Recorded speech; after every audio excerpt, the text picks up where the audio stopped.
배틀그라운드는 평균 프레임 기준 약 12%, 하위 1% 기준 약 36%, 하위 0.1% 기준 약 74% 정도의 성능 향상을 보여줬습니다.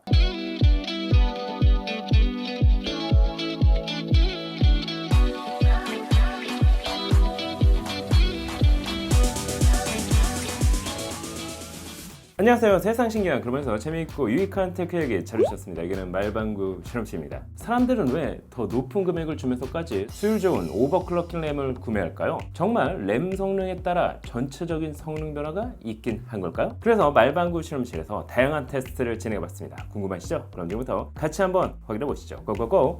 오랜만에 램 테스트를 준비했습니다. 이번 테스트에 사용된 모델은 최신 DDR5로 게이머, 크리에이터, PC 빌더를 위한 고성능 하드웨어 전문 브랜드인 커세어의 플래그십 메모리 커세어 도미네이터 티타늄을 사용했습니다.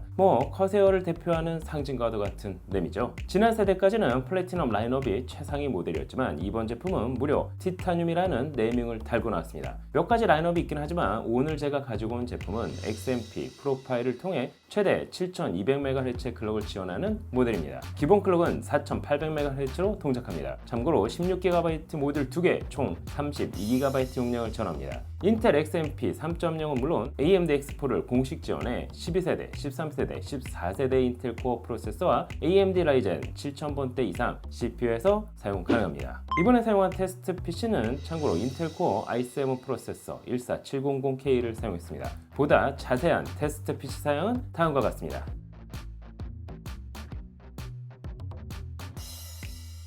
이번 테스트에서는 커세어 도미네이터 티타늄 램의 기본 클럭인 4800MHz의 환경과 XMP 1 프로파일을 이용해 메모리 스펙상 최대 클럭 스피드인 7200MHz 두 가지 상황에서 성능이 어떻게 변하는지 체크해봤습니다. 먼저 메모리 읽기 쓰기 복사 성능을 테스트할 수 있는 AIDA64 익스트림 테스트를 돌려봤습니다. 표에서도 알 수 있듯 오버 전과 후 엄청난 속도 차이를 보여줬습니다. 먼저 읽기는 무려 54%, 쓰기는 39%, 복사는 약 46% 정도의 속도 차이를 보여줬습니다. 지원 시간 역시 약 39% 정도 더 짧아졌습니다. 같은 PC에서 램 오버를 했을 뿐인데 이 정도 결과라는 건 믿기지 않을 정도입니다. 그럼 프로세서의 성능에도 영향이 있을까요? 시네벤치 R23을 통한 CPU, 멀티코어, 싱글코어 성능을 확인해봤습니다. 이번 결과는 표에서도 알 수 있듯 꽤나 충격적이었습니다. 램 오버클럭 상태에서 멀티코어가 무려 19% 정도 성능 향상을 보여줬기 때문이죠. 싱글코어 점수는 오차 범위 내라 사실상 큰 의미는 없었지만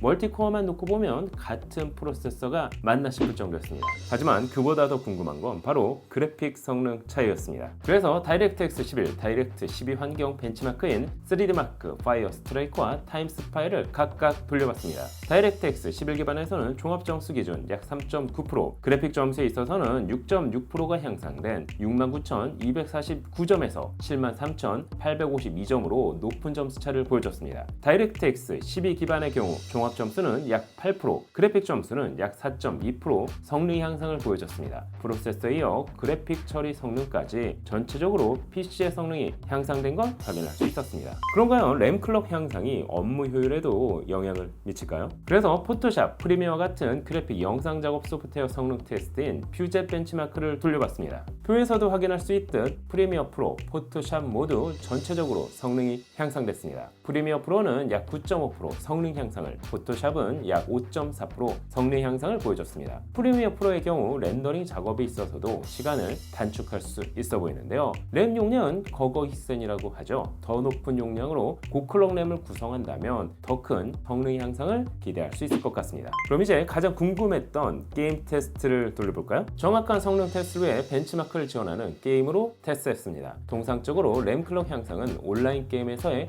성능 향상이 크다고 하죠. 그래서 배틀그라운드는 녹화 벤치로 기본 클럭과 오버클럭 환경에서 각각 구동해봤습니다. 배틀그라운드는 평균 프레임 기준 약 12%, 하위 1% 기준 약 36%, 하위 0.1% 기준 약 74% 정도의 성능 향상을 보여줬습니다. 평균 프레임뿐만 아니라 하위 0.1%까지 기대보다 높고 안정적인 프레임 유지가 가능했습니다. 모던 워페어 3는 평균 프레임 기준 약 3% 성능 향상, 그 외 낮은 프레임에서는 오차 범위 내 큰 차이를 보이지 않았습니다. 사이버펑크 2077은 평균 프레임 기준 약 9.8% 정도의 성능 향상을 보여줬습니다.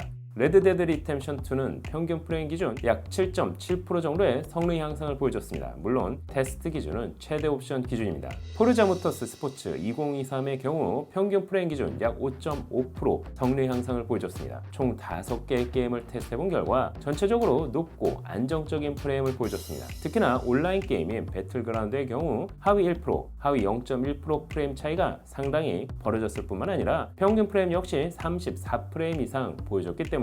게임마다 약간의 차이는 보였지만 클럭이 높아질수록 게임 프레임도 높아진다는 유의미한 결과값을 확인할 수 있었습니다. 확실히 좋은 램에 좋은 보드를 사용하는 이유를 이번 테스트를 통해 다시 한번 알 수 있었습니다. 한 가지 이번에 사용된 램의 경우 모듈형 디자인을 채택해 완전히 교체 가능한 상단바를 지원할 뿐만 아니라 RGB 라이팅 패널과 지느러미를 형성한 도미네이터 클래식 방열판 디자인 두 가지를 제공, 메모리 외관을 취향에 맞게 꾸밀 수 있다는 장점을 가지고 있습니다. 자, 오늘은 오버클럭 램에 따른 전체적인 PC 성능에 대해 테스트를 해봤습니다. 확실히 게임은 물론 영상 작업 및 프로세서 연산 처리 성능에까지 많은 차이를 보여줬습니다. 물론 시금치 램으로도 오버클럭을 할 수 있지만 커세어 도미네이터 티타늄 퍼스트 에디션과 같은 좋은 수율을 가진 메모리와 오버클럭을 지원하는 메인보드를 사용한다면 일반 소비자도 어렵지 않게 성능 향상을 할 수 있어 보입니다. 물론 가격 대비 성능은 소비자가 선택해야 할 문제이기 말이죠.